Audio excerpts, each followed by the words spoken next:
नमस्ते, मैं Kiran Kumari government polytechnic college Bikaner के इलेक्ट्रिकल डिपार्टमेंट से। आज हम पढ़ेंगे सब्जेक्ट कोड ई 305 का एक टॉपिक और सब्जेक्ट का नाम है कंट्रोल सिस्टम। आज का जो ये टॉपिक है ये लेंगे हम यूनिट नंबर 3 से और ये जो टॉपिक का नाम है वो है राउथ एरे के न्यूमेरिकल्स। इससे पहले हमने दो अलग अलग टाइप के न्यूमेरिकल सॉल्व करे थे। आज हम थर्ड टाइप का न्यूमेरिकल सॉल्व करेंगे। तो इस न्यूमेरिकल में आपको फर्स्ट न्यूमेरिकल की तरह ही क्या होता है, क्वेश्चन दिया जाता है कि आपको एक कैरेक्टरिस्टिक इक्वेशन दे दी जाएगी। क्या होगा, आपको एक कैरेक्टरिस्टिक इक्वेशन दे दी जाएगी। उस कैरेक्टरिस्टिक इक्वेशन ये क्या है, क्यूएस कैरेक्टरिस्टिक इक्वेशन। इस कैरेक्टरिस्टिक इक्वेशन का आपको क्या निकालना होगा, इससे आपको इस सिस्टम की स्टेबिलिटी को फाइंड आउट करना है। इस कैरेक्टरिस्टिक इक्वेशन के लिए क्वेश्चन क्या आएगा, सिस्टम की स्टेबिलिटी को फाइंड आउट करो या सिस्टम की स्टेबिलिटी के बारे में व्याख्या करो या उसके बारे में बताओ। ठीक है, तो जब भी हमारे पास क्यूएस कैरेक्टरिस्टिक इक्वेशन आती है तो हम सिंपली क्या करते हैं, सबसे पहले उसका हम राउथ एरे बनाते हैं। क्या करते हैं, उस इक्वेशन से राउथ एरे बनाते हैं। अब तो यहाँ एस की पावर 5 है हाईएस्ट, तो 5 लिख दी। 5 के बाद में 4, फिर 3, 2 और 1 और फिर लास्ट में 0। ठीक है, ये अपन राउथ एरे बनाते हैं। इससे पहले बनाना सीख चुके हैं, अब बार बार नहीं बताऊंगी। अभी सिंपली सीधा सा सॉल्व करते हैं। ठीक है, तो अब एस की पावर 5 वाली रो बनानी है, यानी ये वाली। तो कैसे बनाओगे, एस की पावर 5 है तो ये 5 वाला पकड़ा और इसका कोफिशिएंट देखा, क्या कुछ भी नहीं है यानी प्लस का 1, तो ये लिख दिया। उसके बाद में यहाँ पे कौन सा सेकंड कौन सा लिखते हैं, एस की पावर 5 है तो एक पावर छोड़ करके लिखते हैं। एस की पावर 4 को नहीं लिखते हैं, क्या लिखते हैं, एक पावर छोड़ के, तो एस की पावर 3 को लिखेंगे। 3 में कितना है, प्लस का, ये देखो प्लस का 2, तो ये मैंने लिख दिया प्लस का 2। उसके बाद में आता है एस की पावर 3 का लिख दिया, तो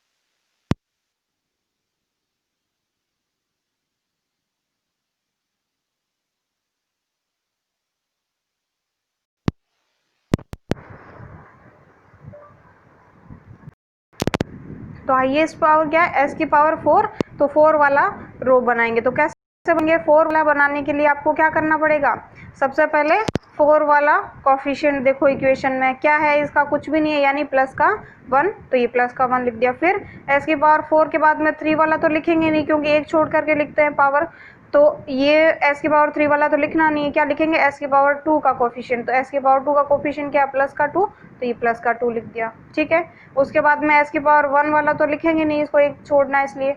फिर एस की पावर 0, यहाँ कुछ भी नहीं लिख रहा है यानी एस की पावर वो क्या है 0, और किसी भी पावर 0 का मतलब क्या होता है 1, तो 15 को 1 से मल्टीप्लाई करोगे तो क्या होगा 15, तो यानी ये क्या हो गया, एस की पावर 0 का कोफिशिएंट। तो यहाँ पे ये क्या हो गया 15 लिख दिया, क्या है प्लस का 15, तो ये प्लस का 15।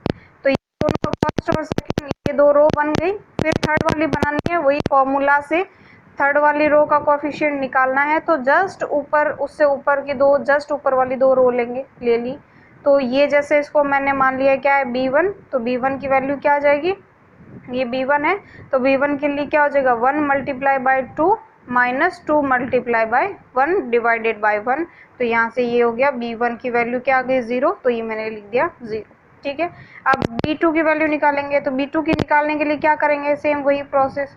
b2 की निकालनी है तो उससे ऊपर की, जस्ट ऊपर की दो रो लेंगे। ठीक है, फिर उसका जस्ट ऊपर वाला कॉलम तो लेंगे नहीं, तो क्या लेंगे 1 multiply by 3 minus 15 multiply by 1 divided by 1। यहाँ से ही क्या वैल्यू, क्या माइनस का बार, आगे कोई कोफिशिएंट नहीं है तो 0 लिख, अदरवाइज कोई दिक्कत नहीं है। ठीक है, ये हो गई एस की पावर 3। अब एस की पावर 2 वाला कोफिशिएंट निकालेंगे नेक्स्ट रो में। तो एस की पावर 2 वाला निकालेंगे, इसको मान लिए ये क्या है c1। c1 के लिए क्या करेंगे, इससे जस्ट ऊपर की दो रो लेंगे। ठीक है, और उससे निकालेंगे तो क्या हो गया, c1 की वैल्यू कितनी हो गई 0 multiply by 2 minus 1 multiply by minus का 12 डिवाइडेड बाई हो गया 0। अब कोई भी चीज होती है उसको आप 0 से डिवाइड करते हो, कोई भी चीज, जैसे ये ऊपर वाला पूरा वैल्यू है उसको किससे डिवाइड कर रहे हो 0। किसी भी चीज को आप जब 0 से डिवाइड करते हो तो वो कितना बन जाता है, वो क्या बन जाता है, इनफाइनाइट। तो यानी C1 की वैल्यू कितनी आ गई, इनफाइनाइट आ गई। C1 की वैल्यू कितनी आ गई, C1 की वैल्यू आ गई इनफाइनाइट।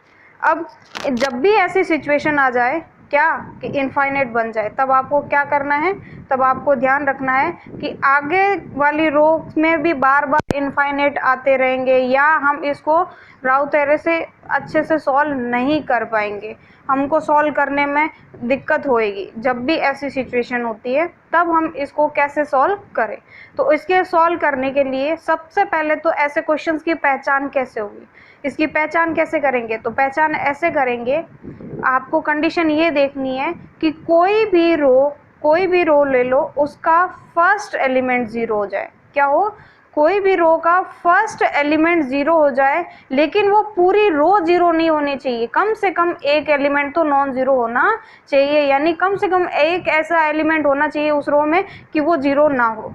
तो जब भी ऐसी सिचुएशन होती है तो उससे नीचे वाली रो में क्या आ जाता है, इनफाइनाइट आ जाता है, और इनफाइनाइट आने की वजह से उस क्वेश्चन को हम आगे सॉल्व नहीं कर पाते हैं। तो हम फिर इसको कैसे सॉल्व करें, हम सिस्टम की स्टेबिलिटी को कैसे फाइंड आउट करें, तो देखो इसके लिए क्या रास्ता होता है। सबसे पहला मैं एक बार वापस से रिपीट कर रही हूँ कि प्रोसीजर क्या है, आपको कैसे पता चलेगा कि ये इस टाइप का क्वेश्चन है, तो ये पता चलेगा इससे कि आपको कोई भी अगर ऐसी रो दिख जाए, क्या हो, कोई भी रो ऐसी दिख जाए जिसमें क्या हो, फर्स्ट एलिमेंट ज़ीरो हो, कोई भी रो ऐसी हो, जितनी भी रो है उनमें से कोई भी रो ऐसी हो जाए जिसका फर्स्ट एलिमेंट क्या हो जाए, ज़ीरो हो जाए, लेकिन वो रो कंप्लीटली ज़ीरो नहीं हो, ये क्या है, नॉन ज़ीरो एलिमेंट है, कोई ना कोई नॉन ज़ीरो एलिमेंट हो। तो ऐसे क्वेश्चन को हम सॉल्व करने के लिए क्या करते हैं, उसके लिए हम करते हैं जो भी वो ज़ीरो है उसको किसी भी अल्फ़ाबेट से रिप्लेस कर दो। ठीक है, अल्फ़ाबेट यहाँ पे हमने जैसे फॉर एग्जांपल ए ले लिया, आप कुछ भी ले सकते हो, ABC से लेकर XYZ कुछ भी ले सकते हो, जैसे हमने ए से रिप्लेस कर दिया। क्या करेंगे, जो भी ज़ीरो वाला एलिमेंट है उसको हम ए से रिप्लेस करेंगे और फिर से नया राउथ एरे बनाएंगे। उस जो रो में ज़ीरो है फर्स्ट एलिमेंट, उससे ऊपर वाली रो तो एज इट इज़ बना देंगे, राउथ एरे में एज इट इज़ लिख देंगे, वो जो ज़ीरो है ज़ीरो की जगह क्या लिख देंगे, ए लिख देंगे, और फिर से नेक्स्ट सेम प्रोसीजर से राउथ एरे को सॉल्व करेंगे। ठीक है, तो इस क्वेश्चन में हमारा कौन सा रो में फर्स्ट एलिमेंट ज़ीरो है, यहाँ पे देखो इस रो में यहाँ पे थर्ड s की पावर 3 वाली रो जो है उसका फर्स्ट एलिमेंट ज़ीरो है, लेकिन ये रो कम्प्लीटली ज़ीरो नहीं है। क्यों, क्योंकि इसका सेकंड एलिमेंट क्या है, नॉन ज़ीरो है, थर्ड तो मान लो कुछ भी नहीं है तो यहाँ ज़ीरो ही आएगा, लेकिन कम से कम एक एलिमेंट ऐसा है जो क्या है, नॉन ज़ीरो है, जो कि ज़ीरो नहीं है। तो इसको सॉल्व करने के लिए हम क्या करेंगे, ये वापस से नया राउथ एरे बनाएंगे और उस नए राउथ एरे में उससे जो रो के अंदर क्या है फर्स्ट एलिमेंट ज़ीरो है उससे ऊपर तक की सारी रोज क्या बनेंगे, सेम लिख देंगे, और जो ज़ीरो है उस ज़ीरो की जगह हम क्या लिख देंगे, ए लिख देंगे। ठीक है, ए लिख करके फिर से राउथ एरे को सॉल्व करेंगे। जब राउथ एरे को फिर से सॉल्व करेंगे तो जब फाइनली पूरा सॉल्व हो जाएगा तो उसमें वापस से नेक्स्ट प्रोसीजर क्या है, वापस से ए की जगह क्या रखना है, ज़ीरो, और फिर हम उससे स्टेबिलिटी फाइंड आउट कर सकते हैं। तो प्रोसीजर क्या होगा, सबसे पहले ऐसे क्वेश्चन आइडेंटिफाई कैसे करोगे, वापस से रिपीट कर रही हूँ, ऐसे क्वेश्चन को जानने के लिए आपको क्या करना है कि कोई भी ऐसा रो हो जाए जिसमें क्या हो, फर्स्ट एलिमेंट क्या हो, ज़ीरो, लेकिन वो रो कंप्लीटली ज़ीरो नहीं हो, तो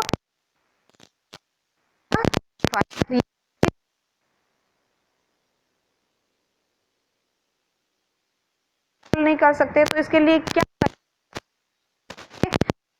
स्टेप क्या करना है, आपको नया राउथ एरे करना है और जो रो फर्स्ट एलिमेंट रो जितनी भी रो थी उनको सेम एज इट इज लिखना है। ठीक है, ये हो गया फर्स्ट स्टेप। सेकंड स्टेप में क्या करना है, वो जो ज़ीरो है उस ज़ीरो को कोई भी अल्फ़ाबेट से रिप्लेस करना है। थर्ड स्टेप, रिप्लेस करने के बाद में फिर से सेम प्रोसेस से राउथ एरे बनाएंगे। फोर्थ स्टेप और लास्ट स्टेप क्या होगा, राउथ एरे पूरा बनने के बाद में फिर से ए की जगह क्या रख देंगे, ज़ीरो रख देंगे।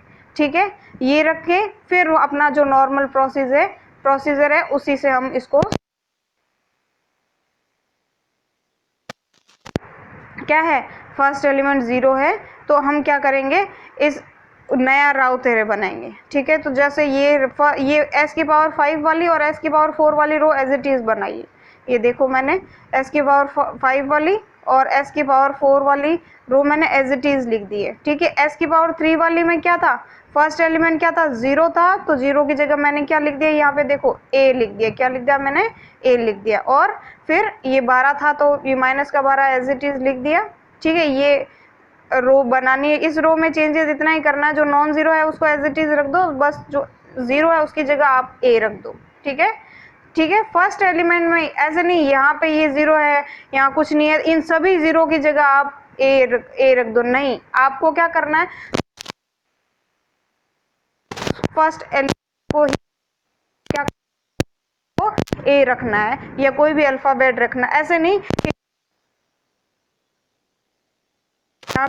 आप इसकी जगह a नहीं रखोगे, ठीक है। जैसे यहाँ जीरो है, इसकी जगह a नहीं रखोगे, कहाँ पे रखोगे a, एलिमेंट जीरो था उस की जगह रख दिया, फिर वापस से ये वाली रो बन गई, s की पावर 2 वाली रो बनाएंगे।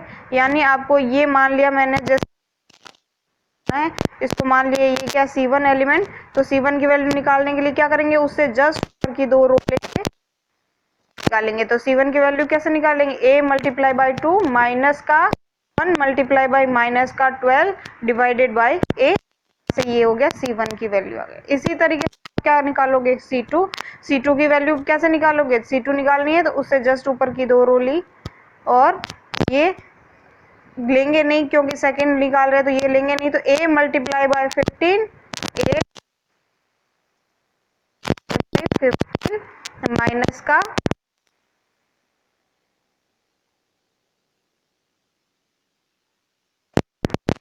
डिवाइडेड बाय a,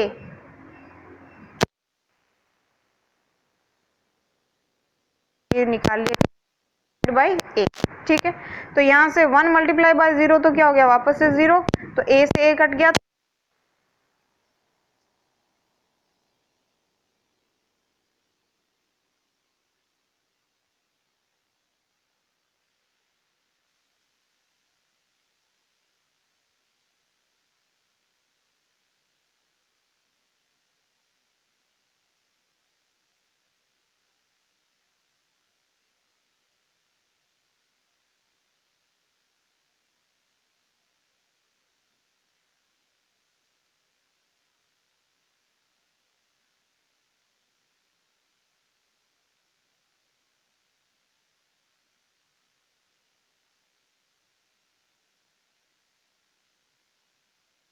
पर भी a होगा, वहां पे हम क्या रख देंगे, उसकी जगह 0 पुट करेंगे। जैसे यहाँ पे 0 रखा तो ये क्या एलिमेंट बन गया, 0। जैसे यहाँ पे 0 रखा तो ये क्या 2 इंटू a, तो 2 इंटू 0 तो क्या हो गया 0, प्लस क्या है 12, तो प्लस क्या हो गया 12, डिवाइडेड बाय क्या है a की रखा जगह रखा क्या 0, तो समथिंग बट अ 0, तो ये वाला एलिमेंट क्या निकल गया, इनफाइनाइट, ठीक है। अब जैसे ये वाला निकालेंगे तो क्या है, ये चॉइस इंटू a की जगह रखा 0 तो 0 हो गया, फिर क्या है 144 माइनस 15 इंटू ए स्क्वायर, ए की जगह क्या रखा 0 तो ये भी 0 हो गया, नीचे यहाँ 2a की जगह रखा 2a को क्या a की जगह क्या रखा 0 तो ये भी 0 हो गया, तो क्या बच गया d1 की वैल्यू क्या हो गई, माइनस का 144 बट्टा 12, और 12 से 144 कितनी बार कटता है 12 बार, तो माइनस का 12 बच गया, तो ये हो गया माइनस का 12। इसी तरीके से और ये लास्ट एलिमेंट क्या हो गया 15, ठीक है।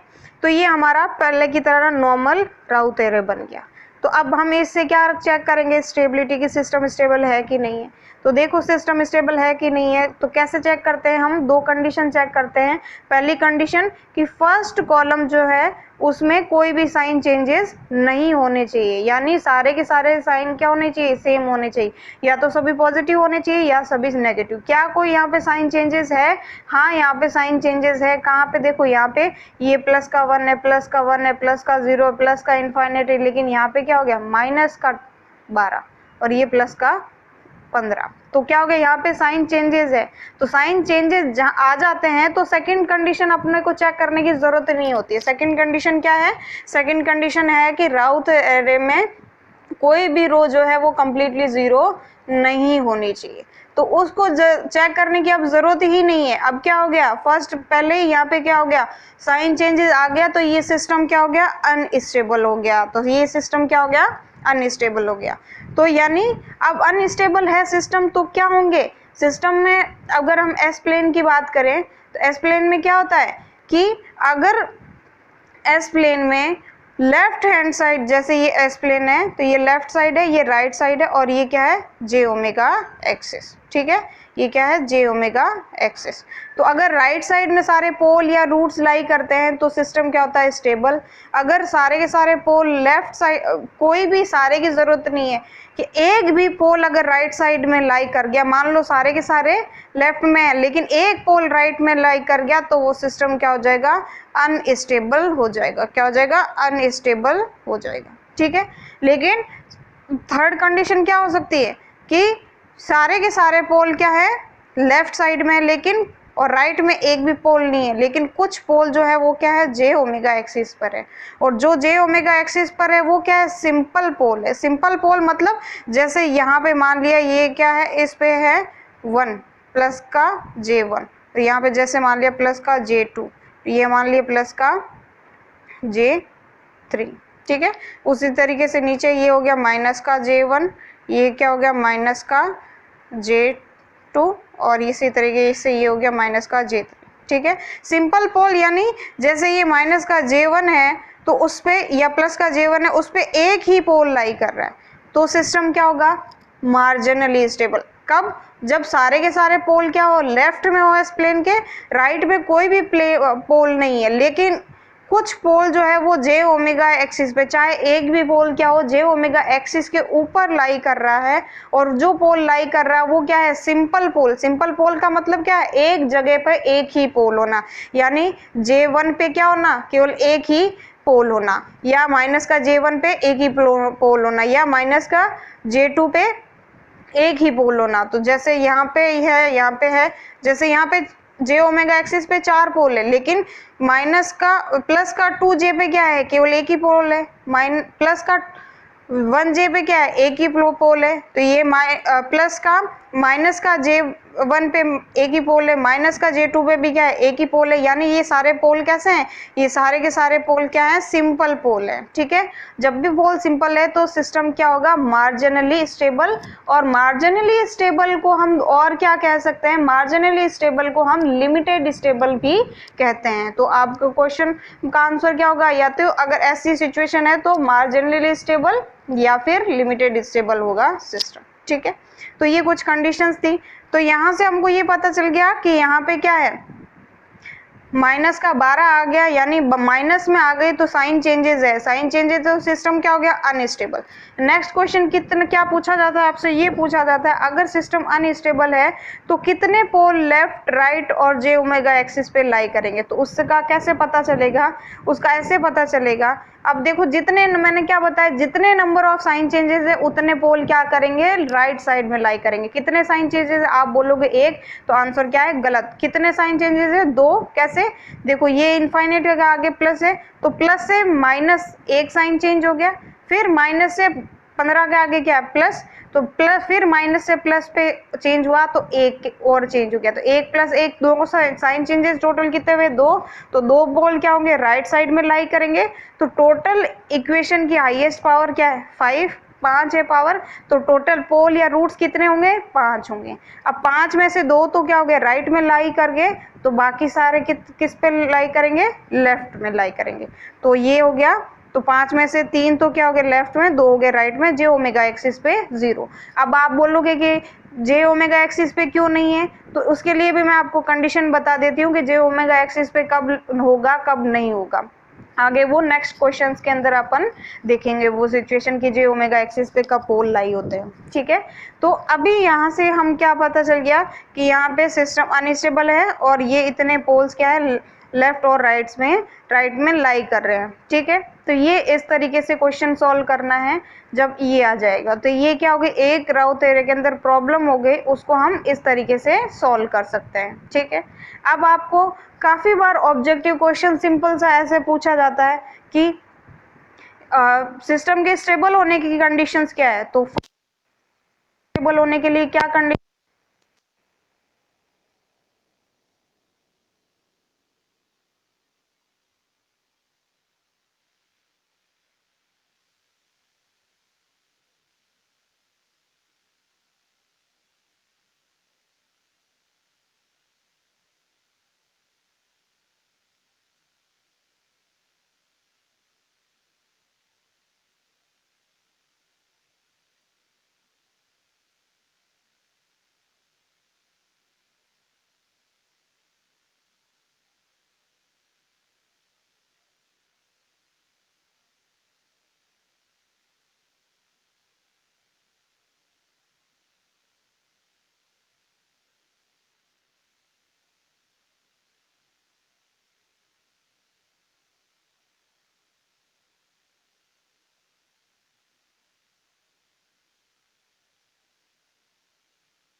नहीं है कि रो कंप्लीटली जीरो है कि नहीं है। अगर फर्स्ट कॉलम में साइन चेंजेस है तो सिस्टम क्या होगा, अनस्टेबल होगा। ठीक है, सिस्टम अनस्टेबल होगा।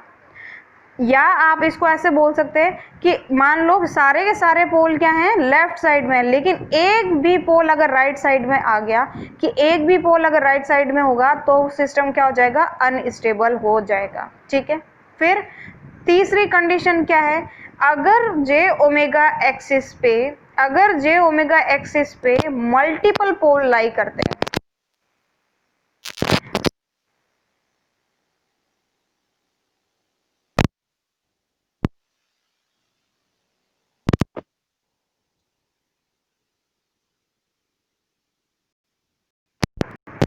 मल्टीपल रूट का क्या मतलब हो गया, मल्टीपल रूट मतलब अगर मान लिया ये क्या है, जे ओमेगा एक्सिस, ये ठीक है, मान लिया यहाँ पे क्या है, प्लस का 1 जे, यहाँ पे क्या है, प्लस का 2 जे, यहाँ पे प्लस का 3 जे। वैसे ही यहाँ पे क्या हो गया, माइनस का J1, माइनस का J2 और ये हो गया माइनस का J3। ठीक है, अब अगर जैसे यहाँ पे एक पोल है और यहाँ पे भी एक पोल है, तो सिस्टम क्या है, अनस्टेबल नहीं है। सारे के सारे पोल्स लेफ्ट साइड में है, लेकिन जे ओमेगा एक्सिस पर अगर ये पोल मल्टीपल नहीं है, सिस्टम होगा। लेकिन अगर यही क्या होए, जैसे मैं यहाँ पे मान कर रही हूँ कि प्लस का 2J पे एक पोल तो ये है, और प्लस का 2J पे एक पोल क्या है, और है। ठीक है, प्लस का 2J पे एक पोल और है। अब प्लस के 2J पे कितने पोल हो गए, 2 पोल, एक तो ये वाला और एक ये वाला। ठीक है, इसी तरीके से मान लिया माइनस का 2J पे भी एक पोल,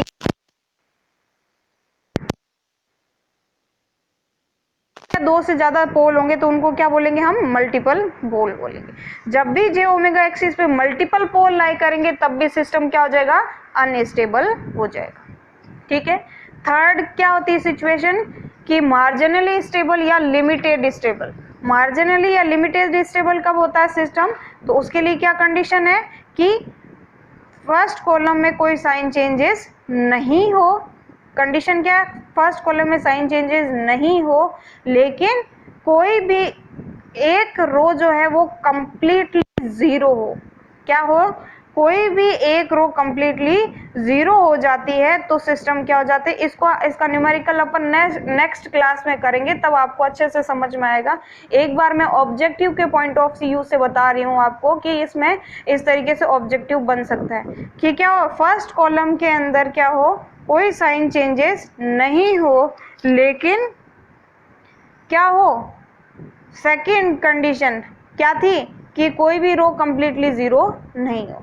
तो क्या हो, कंप्लीट कोई भी रो कंप्लीटली एक रो क्या हो, कोई भी एक रो कंप्लीटली जीरो हो जाती है तो सिस्टम में जो है वो कहाँ होते हैं, सिंपल पोल लाई करते हैं जे ओमेगा एक्सिस पे। जे ओमेगा एक्सिस पे क्या होंगे, सिंपल पोल लाई करेंगे तो सिस्टम क्या हो जाएगा, मार्जिनली स्टेबल। ठीक है, तो मार्जिनली स्टेबल कब होगा, जब फर्स्ट कॉलम में कोई साइन चेंजेस नहीं हो, लेकिन कोई भी रो के, जैसे मान लिया s की पावर 3 वाली में ये सारे एलिमेंट जीरो जीरो हो जाते हैं, तो कोई भी रो में जो रो है, एक रो, कोई भी एक रो, पूरे राव तेरे में कोई भी एक रो अगर कंप्लीटली जीरो हो जाती है तो सिस्टम क्या होगा, मार्जिनली स्टेबल होगा। क्यों, क्योंकि अगर कोई भी रो कंप्लीटली एक रो जीरो हो गई तो क्या होंगे, सिंपल पोल जे ओमेगा एक्सिस पे लाई करेंगे, और क्योंकि यहाँ पे कोई साइन चेंजेस नहीं है तो बचे हुए पोल क्या होंगे, हमेशा लेफ्ट में लाई करेंगे, तो सिस्टम क्या हो जाएगा, मार्जिनली स्टेबल, या उसको और क्या बोलते हैं, लिमिटेड स्टेबल हो जाएगा। ठीक है, और अनस्टेबल के लिए मैंने क्या बताया था कि जे ओमेगा एक्सिस पे जब मल्टीपल पोल लाई करेंगे तो सिस्टम क्या हो जाएगा, अनस्टेबल होगा। कब ये सिचुएशन कब आती है, इसका भी न्यूमेरिकल आगे करेंगे हम। ये सिचुएशन आती है, मान लो फर्स्ट कॉलम है उसमें कोई साइन चेंजेस नहीं है, लेकिन राव तेरे में एक से ज्यादा रो कंप्लीटली जीरो। जब एक रो कंप्लीटली जीरो हो और फर्स्ट कॉलम में कोई साइन चेंजेस नहीं है तब तो सिस्टम क्या होगा, मार्जिनली स्टेबल। लेकिन अगर राउ थ्योरम में एक से ज्यादा रो कंप्लीटली जीरो हो जाए, यानी दो रो कंप्लीटली जीरो हो जाए या दो से भी ज्यादा रो कंप्लीटली जीरो हो जाए, तो उस कंडीशन में जो पोल हैं वो क्या होंगे, जे ओमेगा एक्सिस पे, क्योंकि फर्स्ट कॉलम में कोई साइन चेंजेस नहीं है तो सारे पोल क्या होंगे, लेफ्ट में। लेकिन कुछ पोल क्या होंगे, क्योंकि दो रो कंप्लीटली जीरो है या दो से ज्यादा रो कंप्लीटली जीरो है, तो क्या होंगे, मल्टीपल पोल्स क्या होंगे, जे ओमेगा एक्सिस पे लाई करेंगे। मल्टीपल पोल लाई करके क्या हो जाएगा, सिस्टम क्या हो जाएगा, अनस्टेबल हो जाएगा। तो इस तरीके से इन कंडीशंस पे आपको ऑब्जेक्टिव क्वेश्चंस भी पूछा जा सकता है। तो ये हमने एक अदर टाइप का राउ थ्योरम का न्यूमेरिकल सॉल्व किया।